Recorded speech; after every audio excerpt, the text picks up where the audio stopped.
Eu vou quebrar o protocolo. Que bom que o senhor existe, porque o senhor é muito importante para nós. Com a palavra, o ministro Silvio Almeida.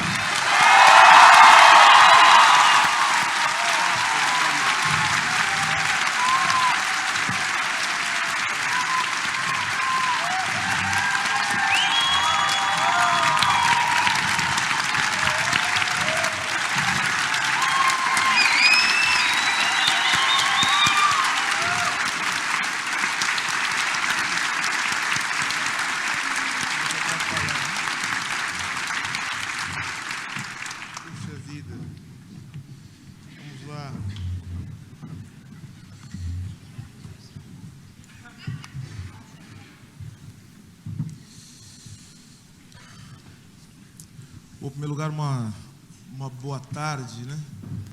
A todas as pessoas aqui presentes. Uma boa tarde. Obrigado, que honra. Prazer imenso estar aqui, uma alegria que eu não posso sequer expressar. A recepção tão carinhosa, tão calorosa, tanta gente que veio hoje para que nós pudéssemos conversar nesse lugar que é tão especial. Eu quero saudar essa universidade que tem um papel tão importante na história do Brasil, mas que tem também um papel importantíssimo no futuro do Brasil, que representa aquilo, eu costumo dizer isso, eu tive a oportunidade de dar aula fora do Brasil, em grandes centros de pensamento científico, acadêmico, enfim, fui professor da Universidade de Colômbia, e eu posso dizer o seguinte: o que o Brasil tem, e isso graças à estrutura das universidades públicas, não há em outro lugar do mundo.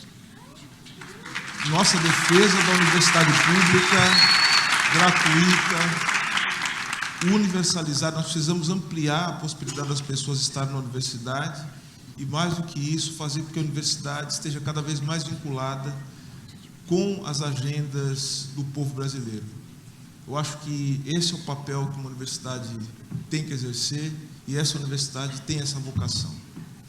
Então, os parabéns à Universidade Federal do Rio Grande do Sul pelos seus 125 anos, à Faculdade de Direito pelos seus 103 anos.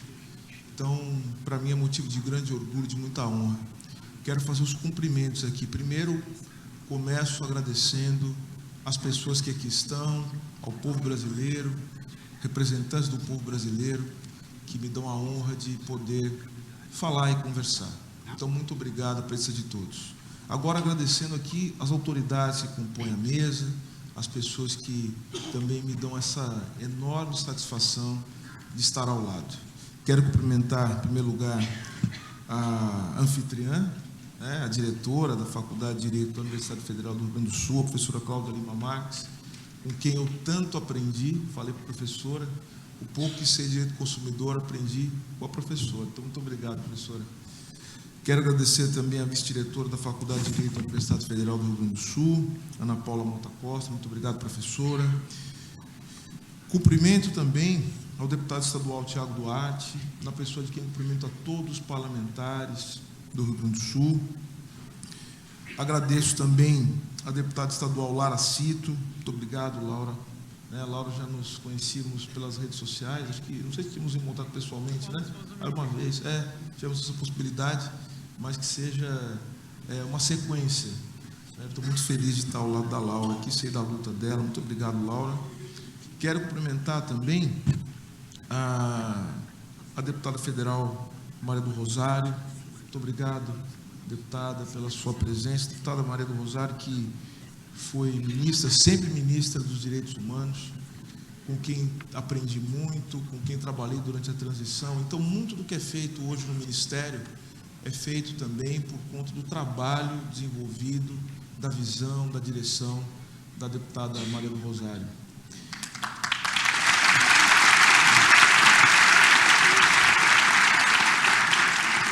Quero cumprimentar também a deputada federal Reginete Bispo, também, com quem tanto aprendo. Obrigado, deputado, pela força, pelo carinho, pela aliança sempre presente. Então, sei que na Câmara dos Deputados, com todas as dificuldades que se possa ter, os embates duros, eu sei que eu tenho grandes aliados, e a senhora certamente é um desses aliados. Muito obrigado, senhora.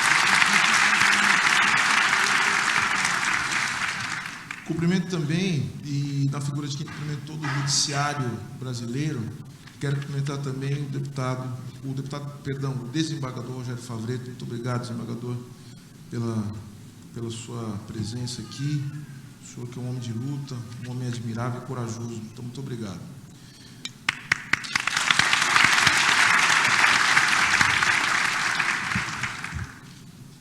Cumprimento também o secretário de Estado da Justiça do Rio Grande do Sul, que representa aqui o nosso governador, né, o governador Eduardo Leite. Matheus Vespe, muito obrigado também pela sua presença, pelo seu carinho. Ao meu amigo, que já não está aqui, mas com quem logo me encontrarei, porque vocês não sabem como é que é Brasília, nessas agendas, assim, vamos fazer uma agenda, vira uma agenda mesmo, né? Então, eu sei que nos próximos dias vou encontrar com o Vadir Damus para a gente trabalhar um pouco mais. A gente está trabalhando um pouco, né? 15 horas por dia, mais ou menos, é a média. Então, o presidente Lula, 24/7, né? Então, não tem muita saída, não. Então, cumprimento, Vadir. Os alunos, os estudantes, né? Bruno Miragem, presidente da comissão da campanha de 125 anos da Faculdade de Direito da Universidade Federal do Rio Grande do Sul. Luiz Renato Ferreira da Silva, da Associação do Fundo Gestor de Apoio à Faculdade de Direito da Universidade Federal do Rio Grande do Sul. Ao Pedro Rambo, presidente do CAAR, Centro Acadêmico André da Rocha.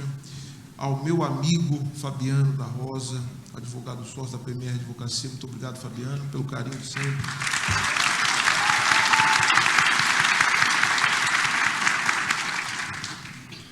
A Valdete Souto Severo, muito obrigado. Luísa, do trabalho do Rio Grande do Sul, querida, uma honra tê-la aqui nesse momento, prazer imenso. Professor Liton Pilau, da Universidade de Passo Fundo, fundador do Balcão do Consumidor e co-criador do aplicativo Concilia Super App, Universidade Federal do Rio Grande do Sul, co-organizador do evento, muito obrigado.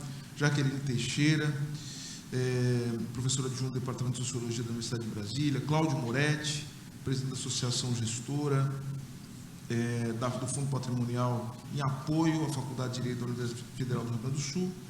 Eduardo Oliveira, procurador-geral da Universidade Federal do Rio Grande do Sul. Laura Padilha, representante dos acadêmicos do Núcleo de Estudos Antirracistas da Faculdade de Direito da Universidade Federal do Rio Grande do Sul.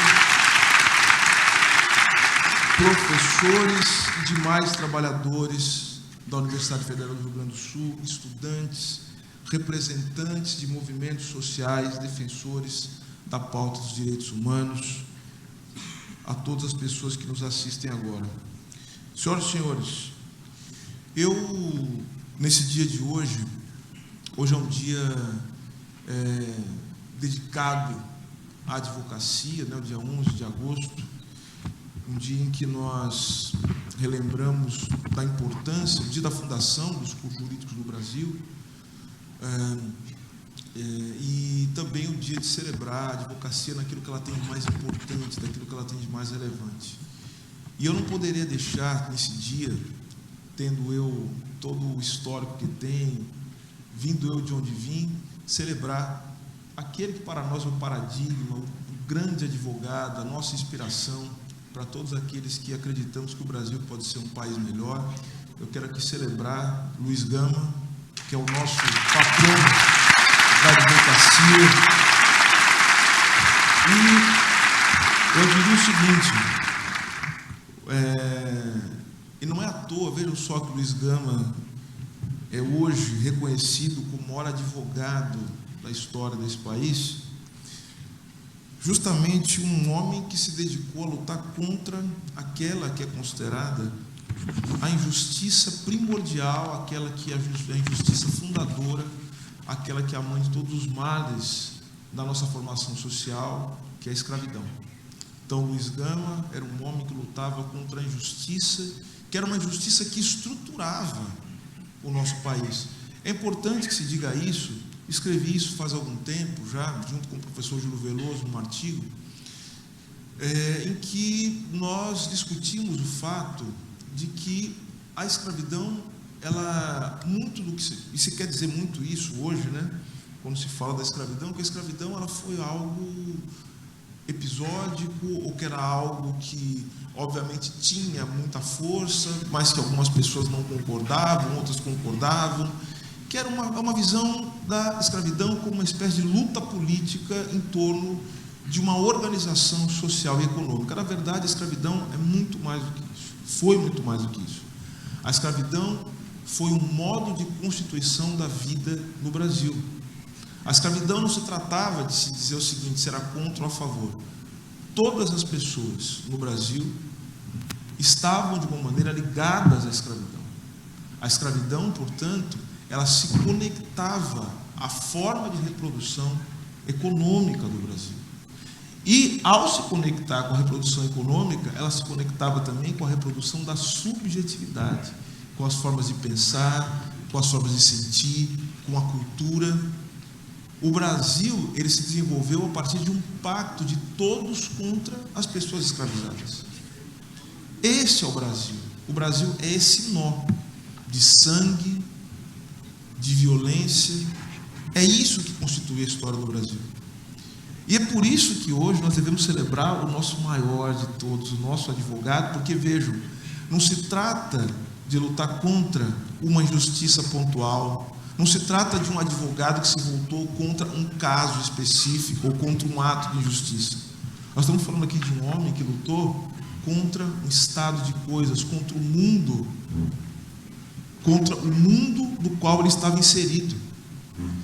E que a sua luta foi tão forte, foi uma luta tão intestina, tão violenta, que ele morreu sem ter visto o resultado da sua luta.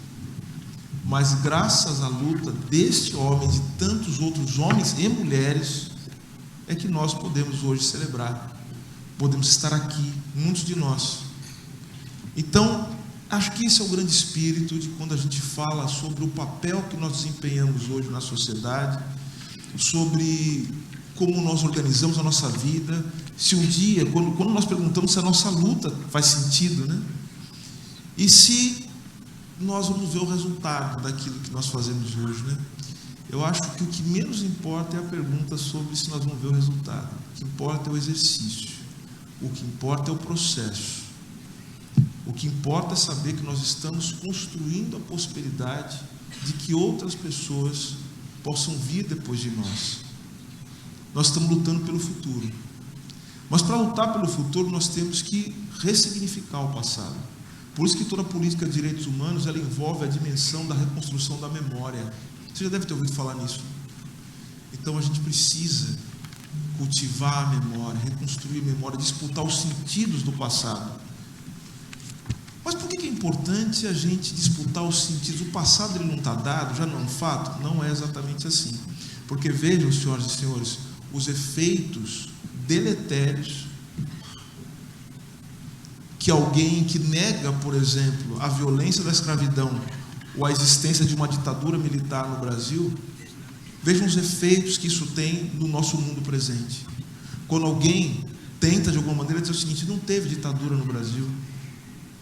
E todas as violências praticadas pelo Estado brasileiro.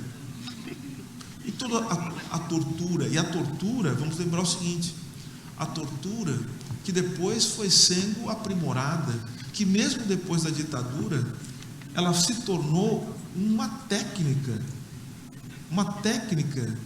de produção de um resultado que interessa ao torturador. Então aquela tortura que vem da escravidão, que passa pela ditadura, chega até nós nas penitenciárias. Chega na ação do Estado, nas favelas, nas periferias. Chega, inclusive, nas relações de trabalho, inclusive em ambiente privado. Ou seja, se a gente não disputa o que é a memória da violência no Brasil, nós somos incapazes, portanto, de dizer o seguinte, olha, o que aconteceu é inaceitável e não pode acontecer. Então tem que ter memória. A memória tem que ser acompanhada da verdade. A verdade de processo de justiça. Ou seja, nós precisamos dar consequência e responsabilizar aqueles que produziram atos de violência, que, de alguma maneira, atentaram contra o povo brasileiro, contra a democracia, contra a dignidade. Tem que haver justiça como responsabilização e como consequência. E, por fim, nós temos que ter políticas de não repetição. Então, vejam, quando a gente fala de direitos humanos, a gente está falando, portanto, dessas dimensões, ou seja, a memória, da verdade, da justiça e da não repetição. E eu diria que isso para toda e qualquer política de direitos humanos. Isso é o cerne daquilo que se constituiu como sendo uma política de direitos humanos. Agora vejam, eu falei de disputa de sentidos e significados. Só que eu não falei sobre, talvez, o sentido e o significado, que é aquele que está em disputa o tempo inteiro quando se fala de direitos humanos. Sabe qual é? Que é o sentido de humanidade. Esse é o sentido que está em disputa. Quero me dirigir aqui, obviamente, a todas as pessoas, mas particularmente aos estudantes, as estudantes que aqui estão, e dizer o seguinte: a faculdade de Direito, eu posso falar tranquilamente, porque sou oriundo de faculdade de Direito, sou advogado, enfim, e professor de Direito também, com muita honra. Eu gosto de dizer sempre o seguinte, professora Cláudia Lima Marques: eu sou professor de Filosofia do Direito, tenho muito orgulho disso. Dizer que sou professor de Filosofia do Direito, de Teoria Geral do Direito. E como professor de Filosofia e Teoria Geral do Direito, eu sou formado em Filosofia também, além de formado em Direito. Tem uma coisa, a faculdade de Direito é uma coisa meio misteriosa, né? É uma faculdade que a gente sai cheio de certeza e sabendo pouca coisa, né? É impressionante. A gente sai cheio de certeza, né? Bem pescoçudo, né? Falando. Eu até brincava, a gente entra na faculdade de Direito, eu lembro do primeiro ano que eu entrei na faculdade de Direito, e eu lembro uns amigos, né? Isso meados dos anos 90, né, que eu comecei a faculdade de Direito, foi em 95, mais ou menos.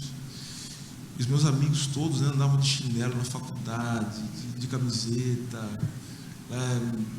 encontrava no corredor, chamava de brother, né? E aí, mano, brother. Aí o sujeito vai passando primeiro, segundo, terceiro ano. Aí quando chega no terceiro ano, o sujeito usou aquele terninho assim, né? E ele não aceita mais ser chamado de brother, tem que chamar de excelência, né? É impressionante, é muitas certezas, né? Muita. E aí, assim, como é que você acaba com isso, né? Se você perguntar para uma pessoa formada em Direito há muitos anos, tá?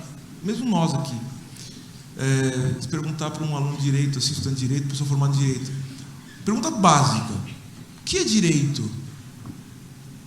Não vai sair nada. Eu tenho quase certeza que não vai sair nada. E sabe qual que é a melhor resposta que alguém pode dar a essa pergunta? Aí você vai ver que a pessoa, ela manja. Fala assim: olha, é muito difícil responder essa pergunta. Há muitas concepções, é uma disputa em torno dos sentidos do direito. Aí você fala assim: isso aí é filósofo.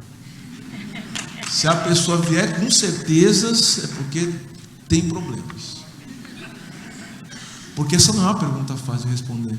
Mas tem uma pergunta que é pior. Olha só, a gente está falando de direitos humanos. Então, direitos a gente não sabe como é que é. Você sabe uma coisa que é pior do que direitos? Humanos. Isso é pior ainda de responder.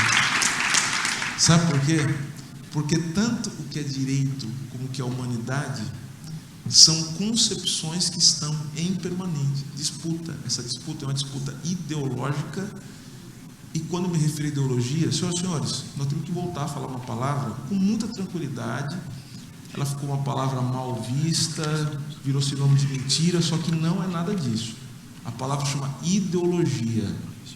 Ideologia é disputa de sentido, é disputa política.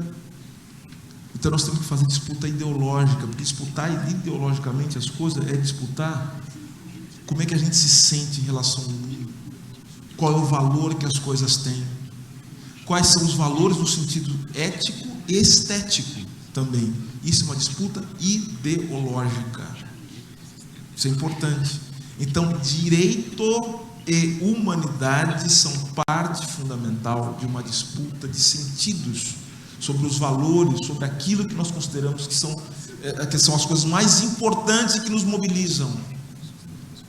Vocês querem ver como a humanidade é uma coisa muito esquisita? Para começar, é o seguinte: a gente vai começar a falar de humanidade em sentido de que existe uma categoria do qual todos nós, apesar de nossas diferenças, nós pertencemos a isso, a humanidade como algo universal. Vamos começar a falar isso muito recentemente em termos históricos, tá?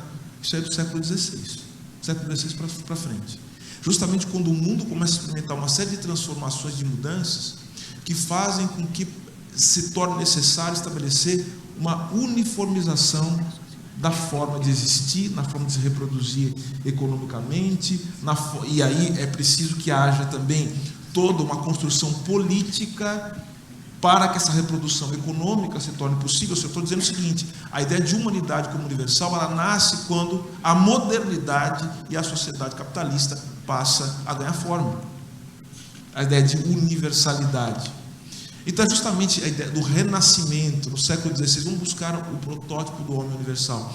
E eu estou usando a palavra homem de propósito, porque a mulher, ela não será considerada como esse protótipo de universal. Essa ideia de humanidade está vinculada também com o modo de ser do homem europeu, do homem branco. Então vejam que a humanidade, ela passa a ser uma categorização no qual todas as pessoas que não estão absolutamente conformes a esse modelo, elas precisam ou se aproximar, aí elas precisam evoluir. Estão entendendo agora? Pessoas mais evoluídas e pessoas menos evoluídas, ou seres humanos em processo, ou seres humanos formados. Então eu preciso que, para que eu seja humano na minha plenitude, que eu me aproxime da forma de viver, da forma de existir, né, da forma de me reproduzir economicamente, dos arranjos familiares, da religião, daqueles que são considerados um protótipo universal daquilo que é considerado que é humano. Agora, existem alguns seres que nunca poderão alcançar isso, e esses não são humanos. Perceberam, então, falando de outro modo, falando muito, isso aí dá para a gente ficar conversando horas aqui sobre isso, mas a verdade é a seguinte: eles perceberam que a própria ideia de humanidade traz a ideia daquilo que nós superficialmente consideramos que é justamente o contrário do humano. Ou seja, é preciso que haja um conceito de humanidade para que haja racismo, para que haja sexismo. Olha que loucura. A humanidade, ela dá sentido para todas as formas de discriminação, porque ela cria um determinado modelo daquilo que é humano, e tudo aquilo que não se refere a esse modelo, humano não é, ou não pode ser, ou ainda não é. Então vejam que o colonialismo, a expansão colonial, ela parte dessa ideia de levar a humanidade, ou a civilização, ou os franceses, civilization, olha só, é a ideia de expansão. Temos que expandir a humanidade para outros lugares do mundo. O que significa? Temos que levar o nosso modo de vida para esses seres que ainda não experimentaram a plenitude da sua humanidade. É disso que se trata. The burden of the white man, ou seja, o fardo do homem branco, que precisa carregar nas costas esse povo, essas pessoas que ainda não evoluíram. Né? O famoso poema de Rudyard Kipling. Então vejo que as invasões coloniais, as guerras, as grandes destruições, os grandes massacres, por isso que quando se tem genocídio, a primeira coisa que se expressa num genocídio que vai se iniciar, ou que está em curso, é justamente uma retórica da desumanização daqueles que serão destruídos, que são comparados a baratas, ratos, seres não humanos, doenças, que vão ser eliminadas. Aí começa-se, inclusive, a fazer até mesmo metáforas biológicas, né? São bactérias, perceberam? A humanidade é o remédio que precisa curar e sarar o corpo social que está sendo infestado por esses seres estranhos e que não pertencem a esse corpo. Perceberam, então, o que está por trás da ideia de humanidade? Mas vejam só que isso começa a mudar, justamente no contexto de crítica, da crítica ao colonialismo. Quando nós começamos a verificar alguns autores, isso acontece, vejam, né? Os anos 50, os anos 60, e principalmente nos anos 60. Os anos 60 é chamado do ano da África, né? Quando começam as grandes revoluções contra o colonialismo. E justamente é nesse período que surgem também pensadores, pensadoras, tanto em África, mas também na Europa, no território europeu, que passam a contestar a herança do mundo colonial e passam, portanto, a ressignificar a ideia de humanidade, mas a partir de uma ideia de que a humanidade é história, a humanidade é processo, a humanidade é construção, a humanidade não está dada. Autores, por exemplo, lembrando aqui de um autor que eu estudei bastante, que é o Jean-Paul Sartre, né, que vai falar disso. Simone de Beauvoir, quando ela fala do segundo sexo, a mulher não nasce, ela torna-se mulher, ela está dizendo isso, ou seja, nós somos em processo. Aquilo que somos não está dado, não temos uma essência. Nós existimos e, a partir de então, nós vamos construindo aquilo que somos ao longo de nossa trajetória. E olha só o potencial disso, né? Ou seja, o escravizado, ou seja, não existe o escravo, existe aquele que foi escravizado, mas que, por ser escravizado, tem como possibilidade inscrita na sua própria condição a sua libertação. A libertação, portanto, é a condição de uma pessoa, é uma condição e é uma possibilidade inscrita naquele que foi escravizado. Só que não uma possibilidade individual, mas uma possibilidade política. A luta política, portanto, pode mudar a nossa condição e nos colocar dentro de um patamar. A humanidade é sempre um exercício. Nós estamos o tempo todo querendo achar esse lugar comum, no qual todos nós podemos pertencer. Então, veja, nos anos 50 e 60, você tem autores importantes, falei do Sartre, falei da Simone, mas nós temos também o movimento Negritude, né? que é o movimento dos intelectuais africanos que estudaram em França e que formaram esse movimento estético, político. Estou falando aqui de Aimé Césaire, estou falando do grande Frantz Fanon. E Fanon é isso, Fanon está falando disso. O Fanon, ele coloca justamente para a gente que a humanidade é justamente esse processo, ele citando inclusive a Bíblia, né? O Fanon fala, né? A humanidade, ela se dá a partir de um processo do que ele chama de sortir de la grande nuit, né? Sair da grande noite. Nós só fazemos humanidade se nós podemos sair da grande noite juntos, né? Dermos as mãos juntos, e aí caminharmos juntos para que nós possamos constituir essa ideia, aí entramos nós do direito, hein? Normativa de uma humanidade, é uma ideia normativa. A humanidade, portanto, é uma regulação. Ela vai se definindo a partir da imposição de certos limites, em que nós vamos considerar aquilo que é humano e o que não é humano a partir de certos limites, formas de viver, forma de existir. Então vejam que teve muita gente que ficou de fora disso. A gente criou até a ideia de direitos humanos, e veja só como a ideia de direitos humanos ela é contraditória também, né? A ideia de direitos humanos pode ser usada contra as pessoas. Quantas invasões, quantos bombardeios, quantos massacres já não foram feitos em nome dos direitos humanos? Vamos levar direitos humanos para a África, porque lá esse povo está brigando demais, eles não entendem muito bem como é que funciona no Oriente Médio. Vamos jogar umas bombas lá, a gente limpa o território, depois a gente constrói ali a humanidade, né? A gente vai construir escolas, hospitais, né? Vai construir um Estado para eles que funcione de acordo com as regras, né, daquilo que nós consideramos que é correto. Então, veja, em nome dos direitos humanos, essa ideia, veja, a ideia de humanidade e de direitos humanos nascem, né, começam a ganhar forma, tem o seu ápice, justamente no século XVIII.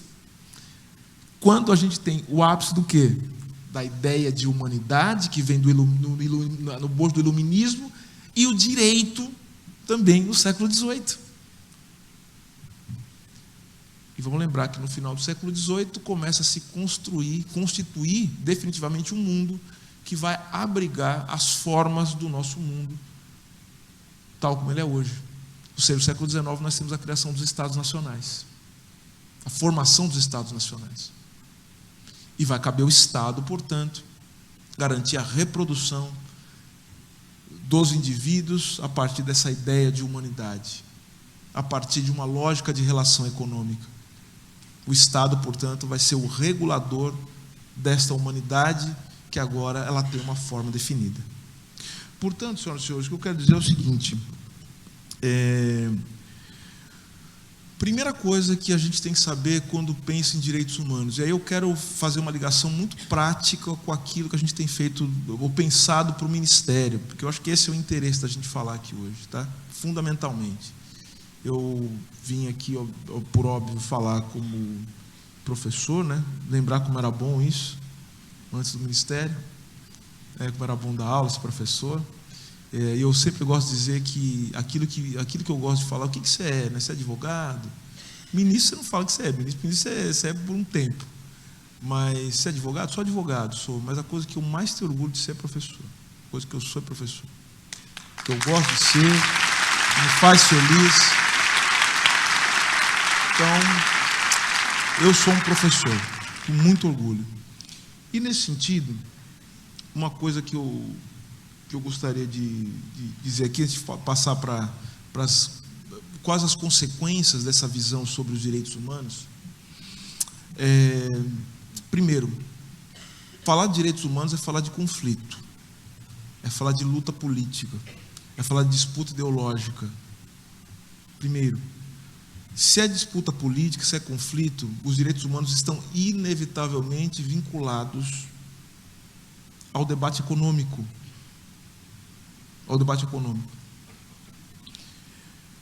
A nossa grande, acho que a nossa grande, o nosso grande desafio, professora Cláudia, professor Valdete, todo mundo que está aqui, é o seguinte: a gente conseguir de alguma maneira estabelecer essa ligação, que é uma ligação intrínseca, umbilical, né? É de uma trama que não pode ser desfeita entre direitos humanos, humanidade e economia política. Isso se torna fundamental para nós, principalmente no mundo de hoje, diante das crises que nós estamos experimentando, em que as questões da economia se tornam cada vez mais impactantes para aqueles que falam de direitos humanos. Então, vamos lá. Como é que se construiu a política de direitos humanos no Brasil, né?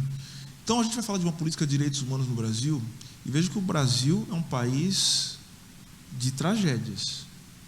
O Brasil é um país trágico, em todos os sentidos. Se a gente quiser falar que é um país que tem muitos problemas, né, e que tem muitas coisas complicadas na sua história, isso é verdade.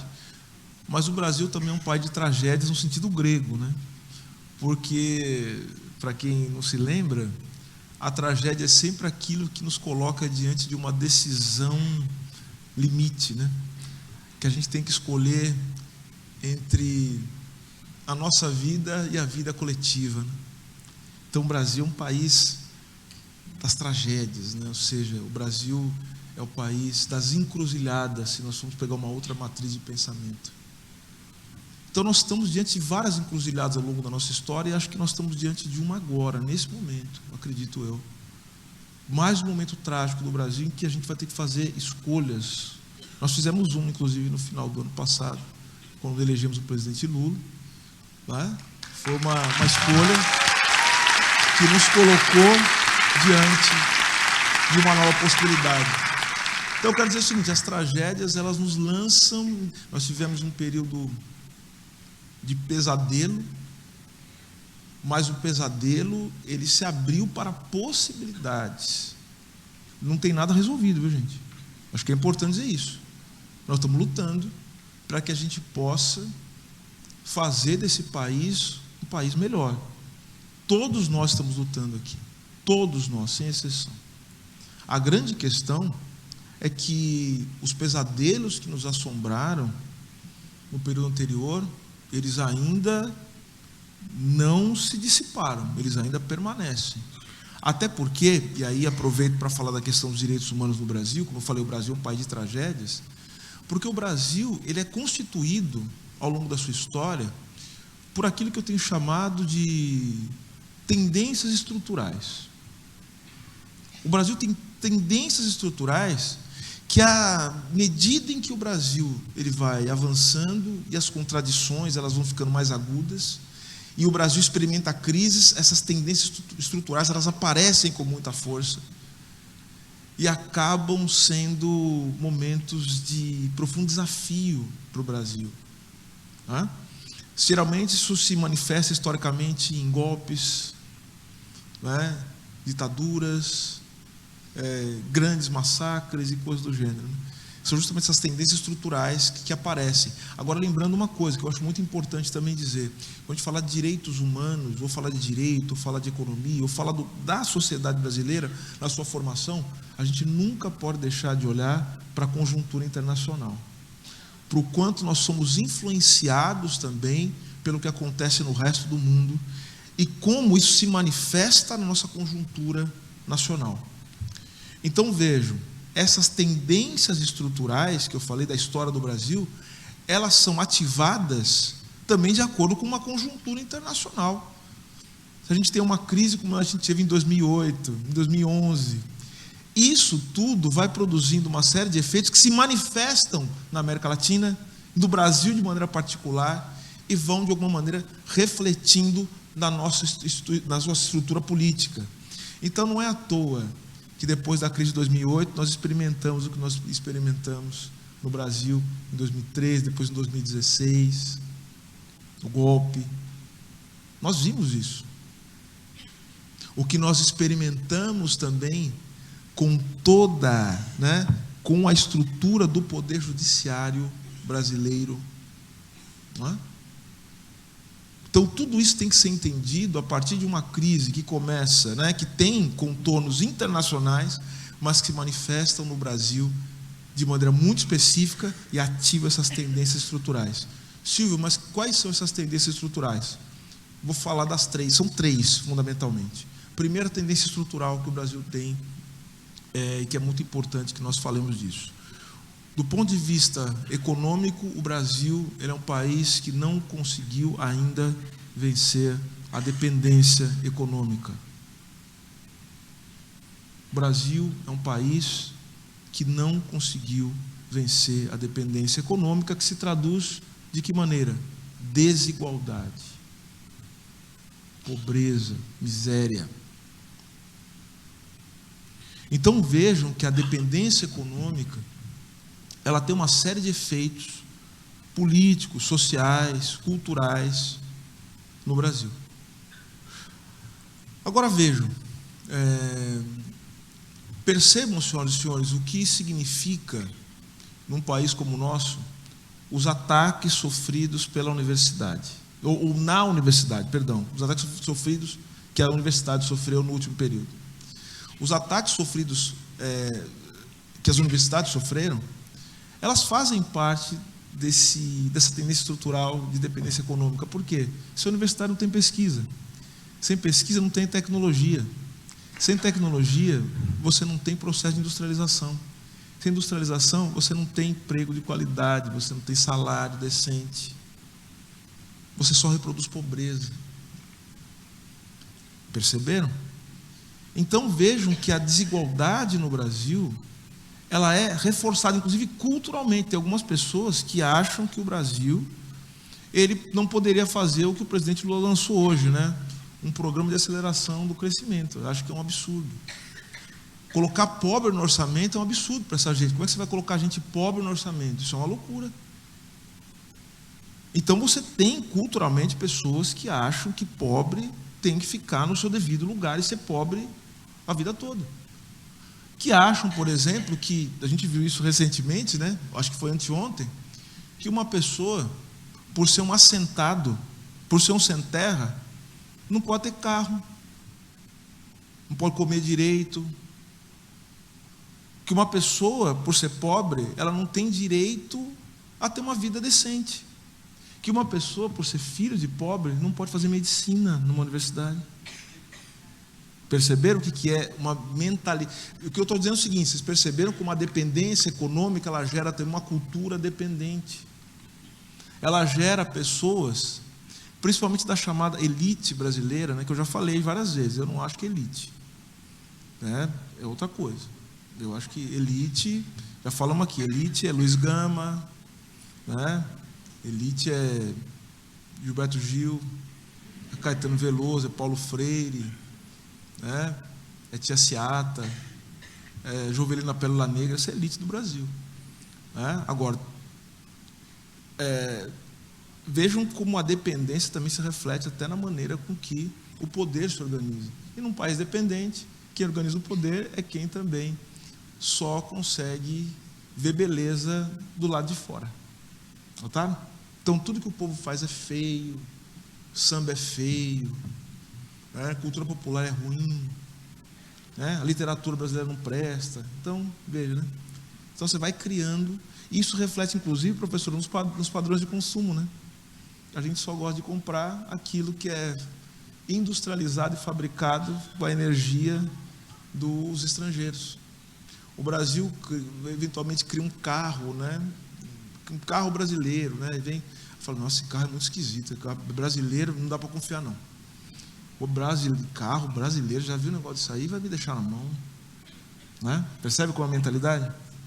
Então vejam, a dependência econômica faz com que nós tenhamos uma mentalidade colonizada,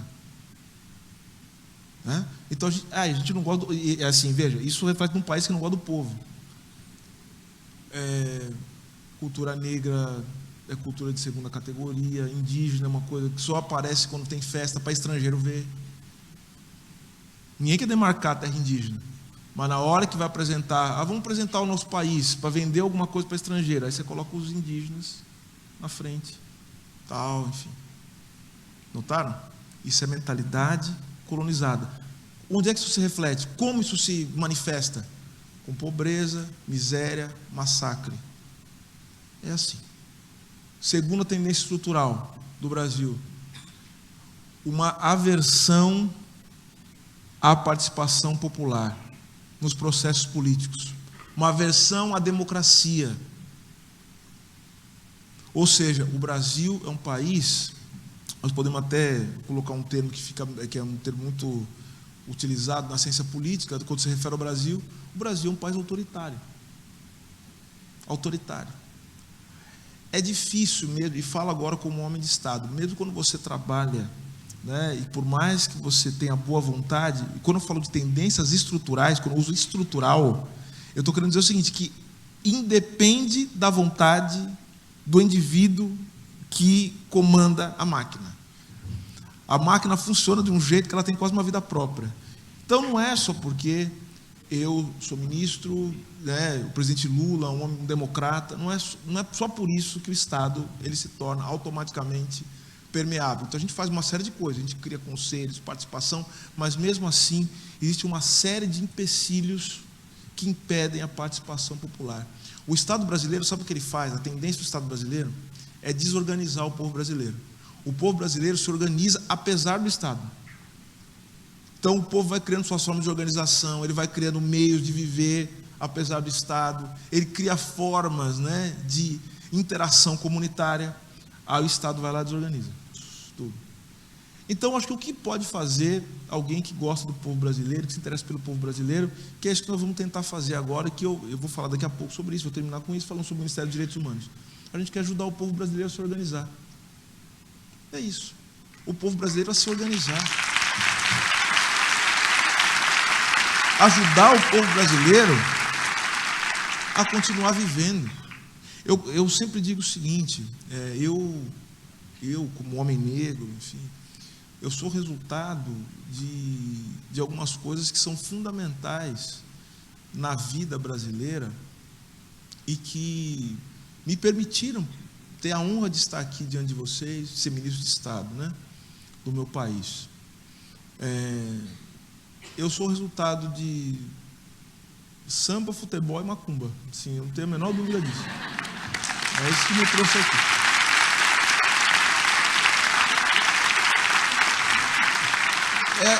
Eu tô falando sério, não estou brincando não sou brincadeira. Não, é sério mesmo. O meu avô foi presidente, né, de uma das maiores escolas de samba de São Paulo, primeiro presidente, fundador, né? Meu avô foi o fundador do Vai Vai, né? Primeiro presidente. Meu avô. Ali na Bela Vista, né? E olha que interessante, né? E tem mais um elemento também que eu quero falar sobre isso, tem a ver com o que a gente está falando. As religiões matriz africana, né? Acho que nos dão um sentido comunitário. Eu sou um homem de religião matriz africana, então acho que isso é muito importante também. Dizer,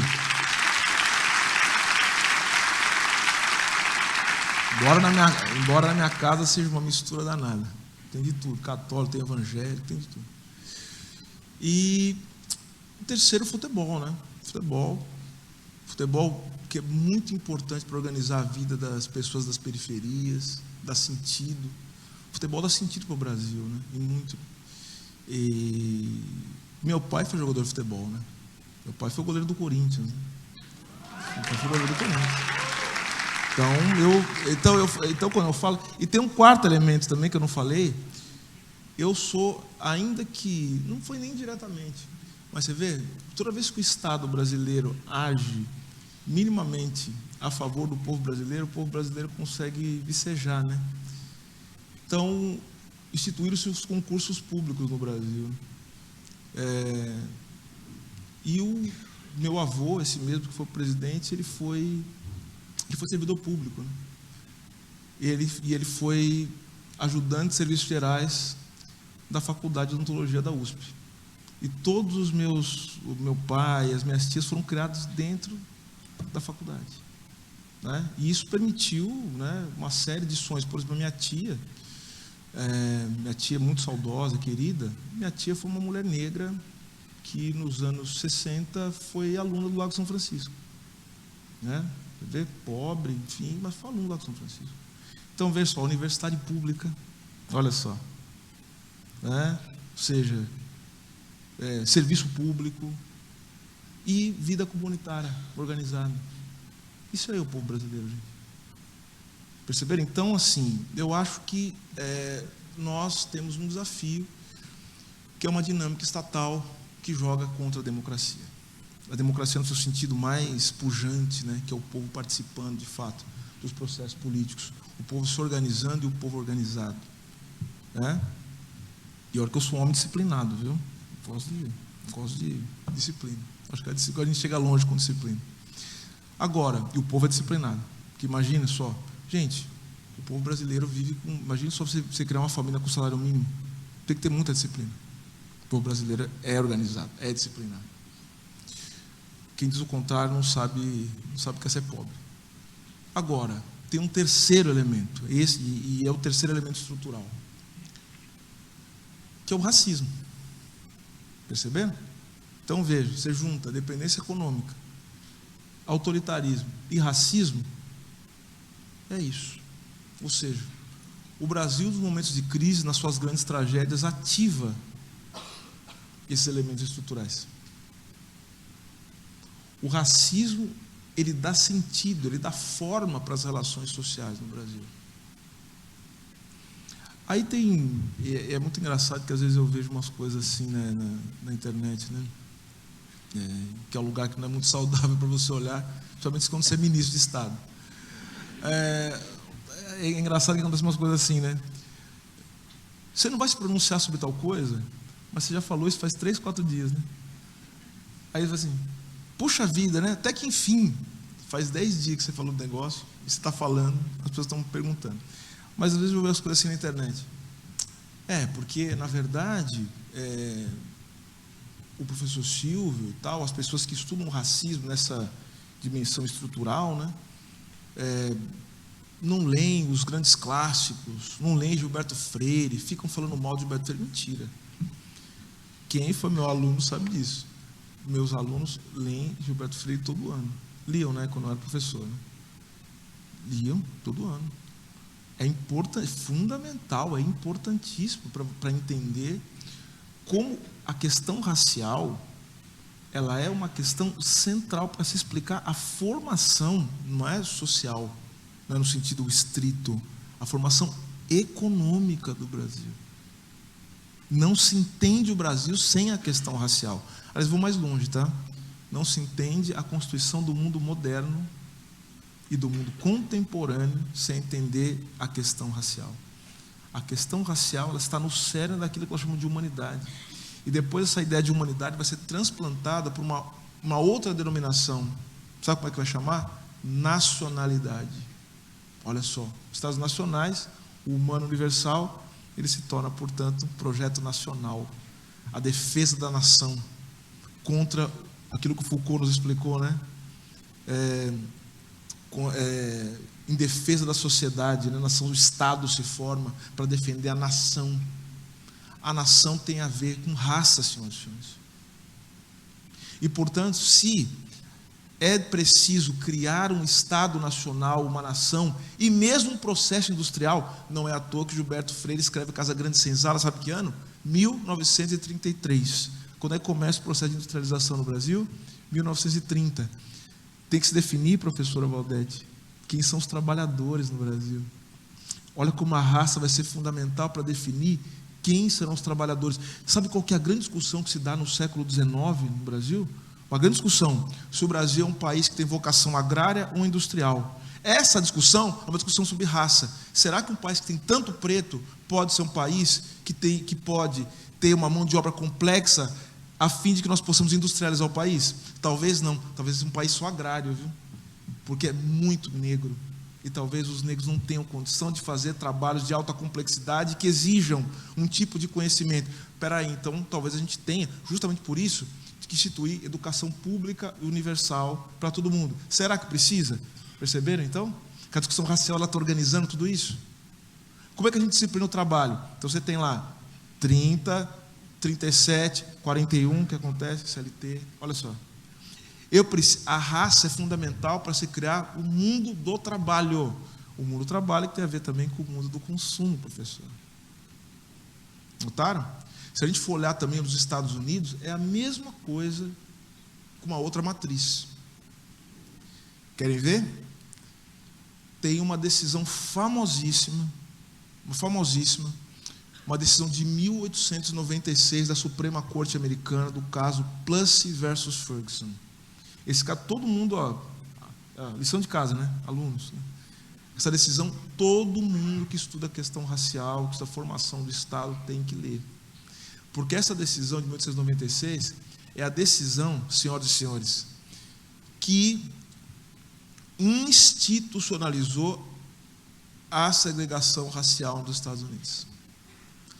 Porque depois da Guerra da Secessão, os Estados Unidos entram num período chamado Reconstrução Radical, que é um período trágico também, muita crise, muita confusão, e é um período que os negros estão vendo muitas possibilidades também, enfim, né? Mas o que acontece? Olha só que curioso, começa a briga dos estados do norte com os estados do sul, os democratas, olha que curioso, os republicanos, eles são contra a escravidão, os democratas favoráveis, os estados do sul, porque o sul foi devastado. Quando acaba a escravidão, o sul é devastado mesmo, economicamente, porque eles dependiam da escravidão. Então, muito ressentimento, aquela confusão toda, enfim, isso termina quase que num impeachment, alguma coisa parecida, né? Percebe? Essa confusão. Então, para ter um grande acordo nacional com o Supremo, com tudo, né? Assim que fala, né? Aí eles pegaram, e isso foi parar na Suprema Corte Americana. A decisão foi 7-1, que também nos lembra um placar também muito triste. Vocês perceberam como a história ela vai tecendo fios invisíveis, né? 7-1. 7-1 favorável, portanto, 7-1, e o cerne dessa decisão é separados, mas iguais. Acho que vocês devem lembrar disso, né? Separados, mas iguais. Aí teve o voto 1. Um juiz chamado John Marshall Harlan, virou um herói nacional. John Marshall Harlan, herói nacional. Só que sabe o que o John Marshall Harlan coloca na decisão? deputado, essa senhora não imagina que ele coloca, porque ele é um herói nacional. Ele coloca assim: os negros são cidadãos americanos como qualquer outro. Aí a famosa expressão, né, que depois será usada contra nós, né, como sempre acontece, porque a justiça deve ser color blindness, ou seja, deve ser daltônica, ela deve ser cegueira de cor, não deve ver cor a justiça. Vocês perceberam que isso vai ser usado contra nós, né? Na hora de falar assim, olha, mas foi racismo do promotor, do juiz, do policial. Não, é color blindness. Ó, a gente se ferra. Notaram, né? Mas enfim, isso vai acontecer numa decisão do Supremo Corte em 1987, quando eles foram analisar um caso, olha só, de drogas. Porque o sujeito foi preso, teve racismo. Não, é color blindness. Aí eles vão pegar o que era bom para nós e transformar na coisa ruim. Mas essa decisão tem uma coisa mais interessante para quem estuda direito do trabalho. Sabe o que eles colocam? Sabe o que o John Marshall coloca? Ele fala assim: os negros são tão cidadãos quanto nós. Muito diferente dos chineses, aquela gente tão diferente de nós. Percebe? E sabe que é uma série de análises sobre isso, sabe, falando do quê?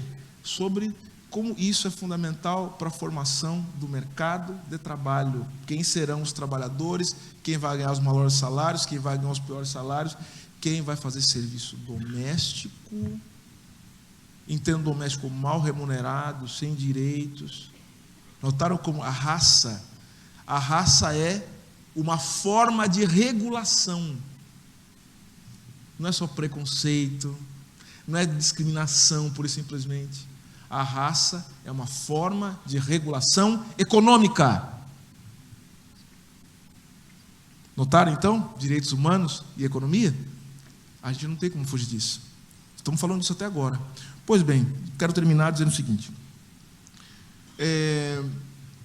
Então vejo que no Ministério dos Direitos Humanos agora, eu falei isso logo no discurso de posse, o seguinte: nós precisávamos fazer essa aproximação dos direitos humanos com temas que não são geralmente tidos como direitos humanos.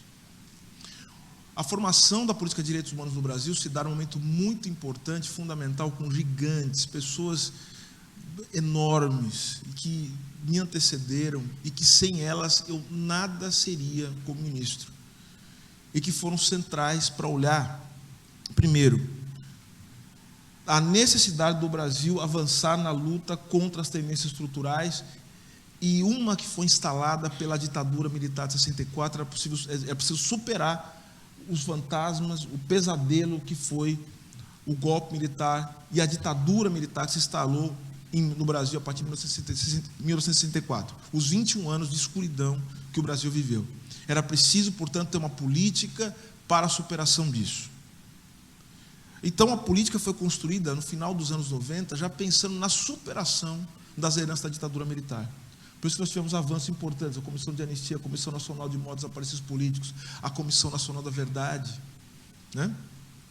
Mais uma vez aqui eu quero render minhas homenagens à nossa deputada, sempre ministra Maria do Rosário, também tão importante, né? Tão importante nessa luta, tão importante, fundamental, e que teve também a visão de avançar para além dessas pautas, coisas que já devia sido feita, mas, por exemplo, a pauta da criança e do adolescente, fundamental, foi colocada como uma pauta central dos direitos humanos no Brasil.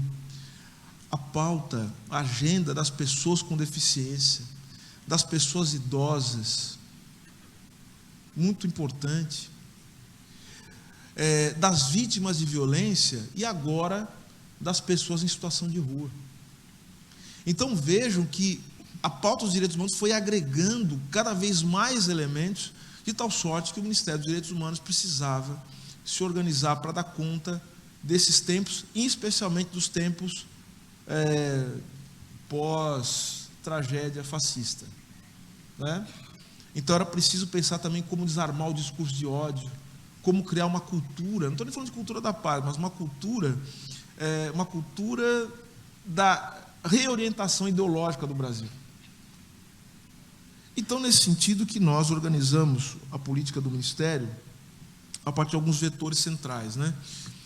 Primeiro, o eixo da comunicação, a política do Ministério dos Direitos Humanos e da Cidadania, todas elas, sem exceção, em todas essas áreas, com todos esses públicos, se volta a fazer uma comunicação no campo dos direitos humanos. Precisamos conversar com as pessoas, falar para as pessoas, e, portanto, por isso que eu estou aqui na universidade hoje. Isso é importante. Outro vetor importante, comunicação em direitos humanos, educação em direitos humanos, precisamos educar em direitos humanos. Terceiro, luta intransigente contra a violência, promoção e proteção dos direitos humanos. E o quarto, cidadania, fazer entregas, como é que a gente vai fazer daqui a pouco, em parceria com a Prefeitura de Porto Alegre, que é o programa Inverno Acolhedor, que é um programa para as pessoas em situação de rua, emergencial, para que a gente possa abrigar as pessoas em períodos como esse, e que vai se tornar uma política muito maior, que nós estamos trabalhando, que será anunciada pelo presidente Lula, num grande ato com as pessoas em situação de rua, com o povo brasileiro. Nós vamos anunciar uma política nacional em defesa das pessoas em situação de rua, agora nos próximos meses.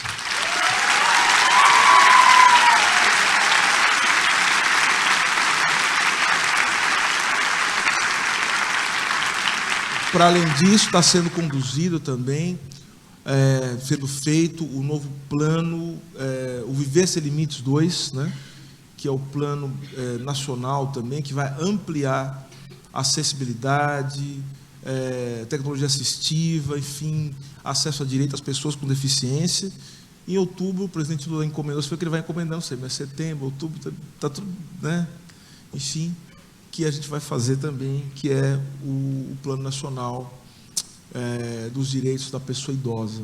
Né? Então, tudo isso a gente está fazendo, mas eu quero dizer que todas essas áreas, elas demonstram o seguinte, a centralidade da questão dos direitos humanos. Outro assunto também, que o presidente Lula também nos instou a tratar, é da questão prisional.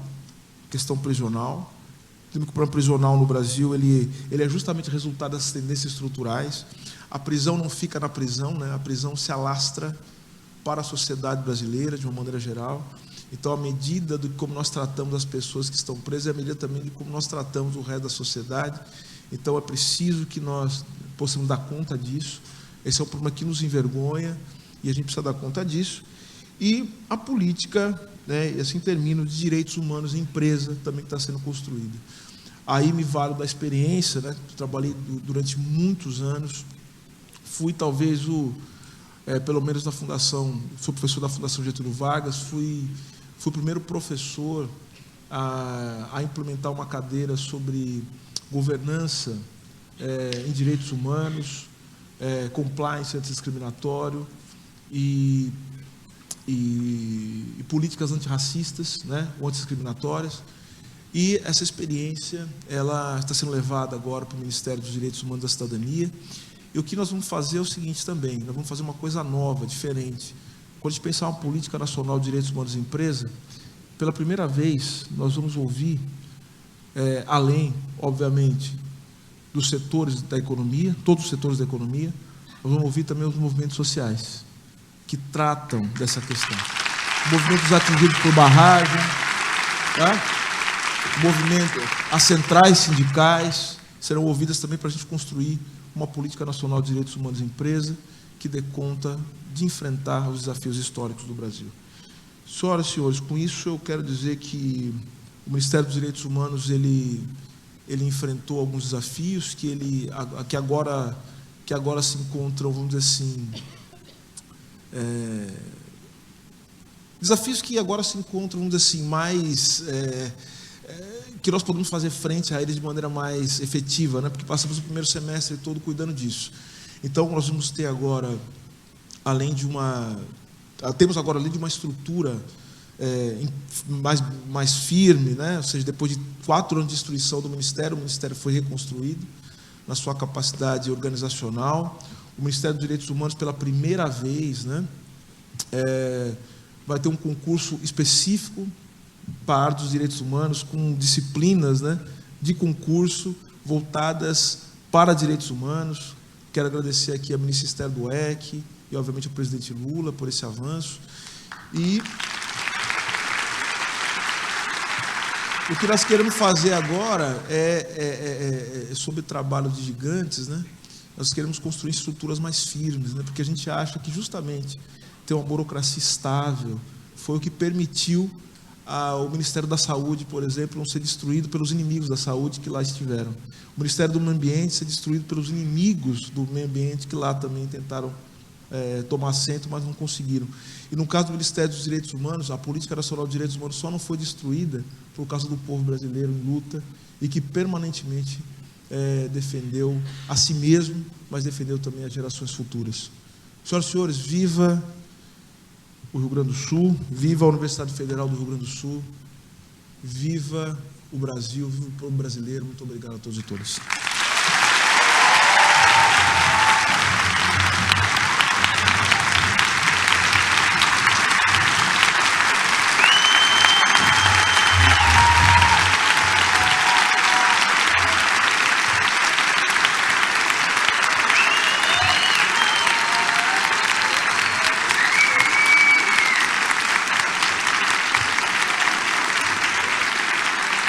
E vou aqui de imediato, estamos chegando no final do nosso debate aqui, de imediato a palavra para a nossa anfitriã, diretora da Faculdade de Direito, professora doutora Cláudia Lima Marques.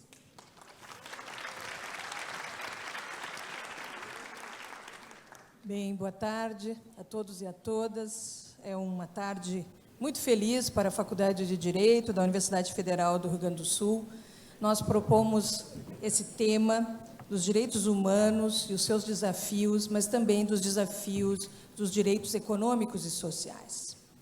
Aqui permitam-me citar uma autora alemã, Angelika Nussberg, que foi presidente da Convenção Europeia de Direitos Humanos. E ela diz que se os direitos humanos marcam o discurso social, o discurso político, o discurso filosófico, marcam o direito da nossa sociedade, a verdade é que não há consenso, mas que há um consenso da evolução. Eles são como uma luz para o nosso futuro. E cita, então, o princípio da liberdade e o princípio da igualdade como essa luz. Considera, como Kundúrik, que é, na verdade, como uma escada a subir. A primeira é a dignidade da pessoa humana. E aqui tivemos uma belíssima palestra que gostaríamos de agradecer em nome de todos os estudantes e todos os professores e funcionários da Faculdade de Direito da Universidade Federal do Rio Grande do Sul. A dignidade da pessoa humana é o primeiro degrau. E a figura da escada, na filosofia alemã, é importante porque os outros degraus só podem ser construídos sobre aquele que é maior. Dignus inter partes, aquele que é igual, mas que na sua diferença deve ser tratado também para ser sempre igual, com as mesmas opções, com as mesmas possibilidades e chances e oportunidades. Mas existe o segundo degrau, chamados direitos humanos, que são as liberdades gerais, políticas, contra o Estado, geralmente. Mas existe um terceiro degrau, que são as liberdades econômicas, que o eminente professor doutor Silvio Almeida também mencionou. Estas liberdades são liberdades do direito do consumidor, do direito do trabalho, de tantos exemplos que ele nos colocou. São liberdades especiais, mas elas são liberdades de inclusão. O tema dos direitos humanos é o tema do futuro. Nós precisamos trabalhar na inclusão de todos para que gerações futuras possam ter um país mais justo, mais igualitário. Agradecemos justamente porque o direito do consumidor, a quem eu me dedico, é um direito de inclusão. E atualmente a Faculdade de Direito, junto com a UPF, hoje tivemos também essa festa, lançamos um aplicativo para facilitar o tratamento do superendividamento, porque não há momento familiar pior do que o superendividamento, que as pessoas não veem saída, em virtude, inclusive, das ofertas, do marketing, da propaganda.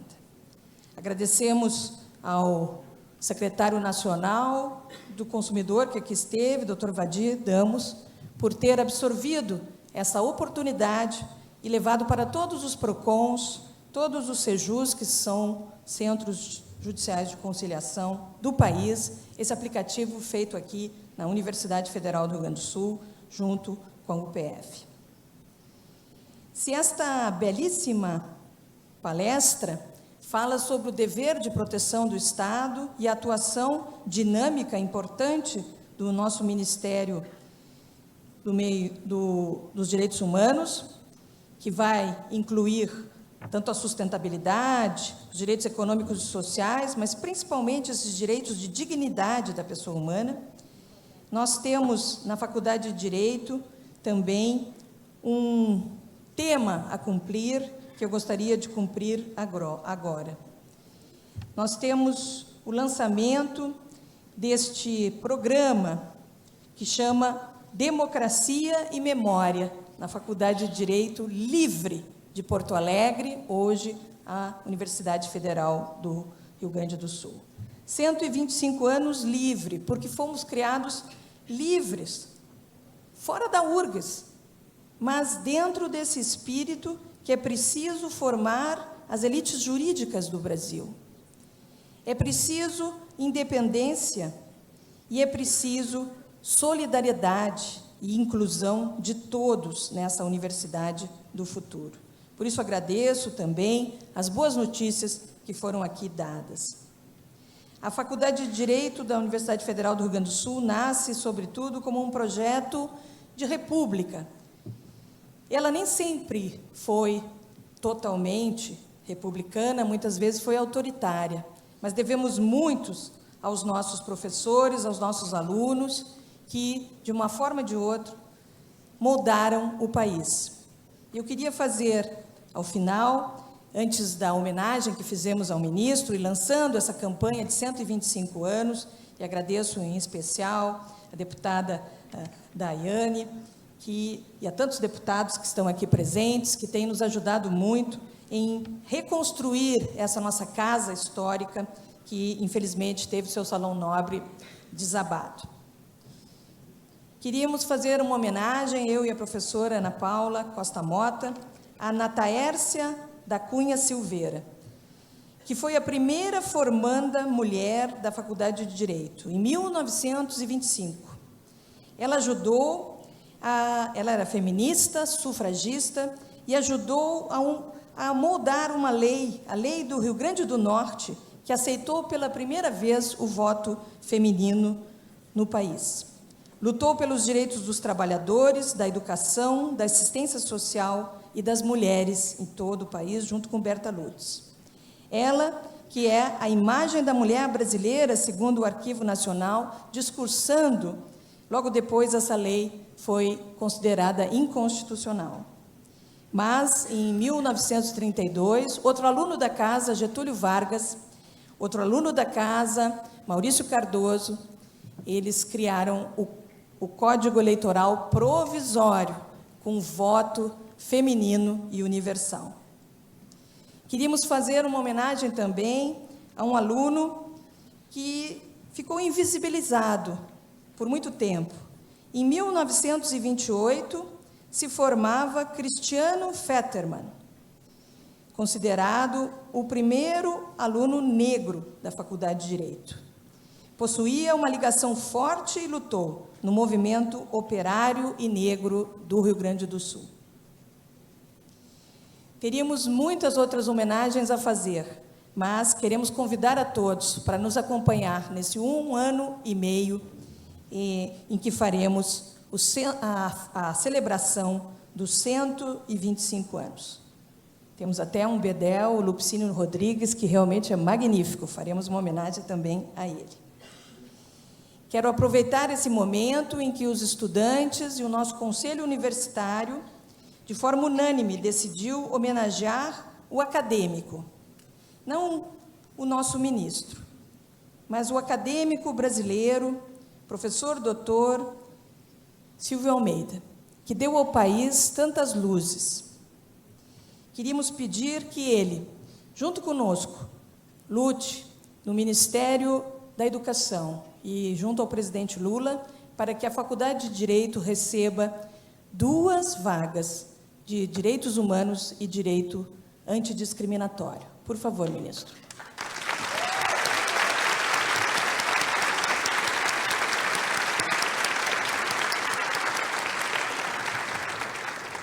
E pedimos a sua presença aqui porque os estudantes querem lhe homenagear.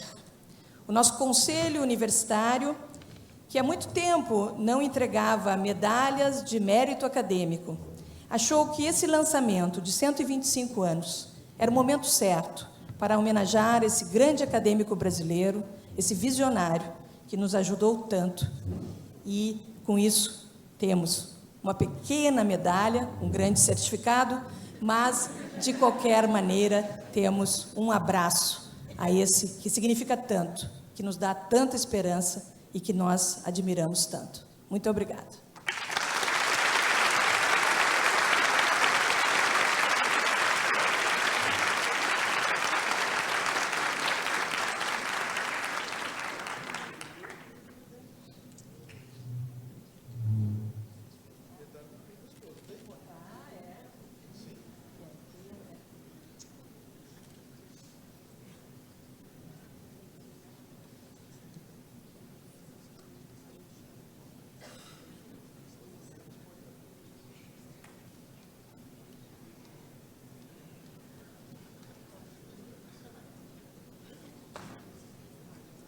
A gestão do centro acadêmico.